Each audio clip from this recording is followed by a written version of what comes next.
Hi, I'm Lynn. This is my husband Wayland, and together we run the old post office bed and breakfast in Spittal, near Thurso in Caithness. I enjoy meeting our guests. Many come from overseas and have different reasons for visiting Caithness.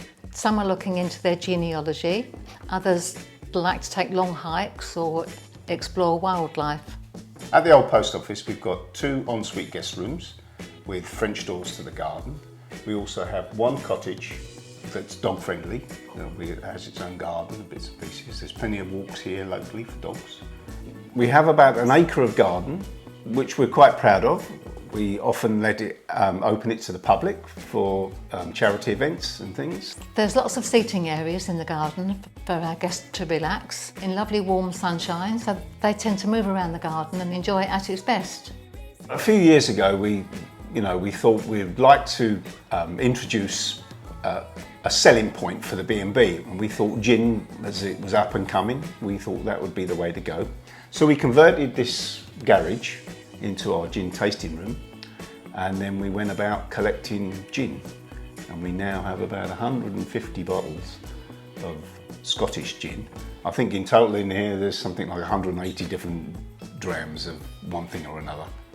We host Scottish gin tasting evenings in our little Juniper Lounge, and that's nosing and tasting 7 different flavours and having all the recommended garnishes by each distiller. I talk through all the provenance of the gins and the various botanicals in each gin, and then our guests nose and taste different flavours and get to understand the kind of gin which is their favourite flavour profile. Even guests who think that they aren't gin drinkers, when they've had a gin tasting evening, they can always find a gin that suits their flavour profile. The guests, like what we do here. We introduce them to gins that they wouldn't even consider a gin. A very good evening. Of course, as the evening goes on, their tongues loosen up and everybody has a pretty good time. What gives me the greatest pleasure is when our guests say something like, at the end of the evening, they're having such a lovely time. I think that's what it's all about, really. I think a B&B is much more personable. To get to understand each guest of what their interests are, the kind of things they like to do.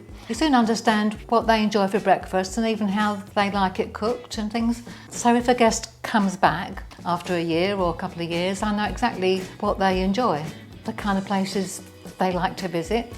We have the time to spend with our guests, whereas in a hotel, there's one person per 20 guests. So we have the local knowledge that we can sort of share with our guests, so they can find the little nooks and crannies where people can go and see something that they wouldn't normally see because it's off the beaten track and only local knowledge would tell you.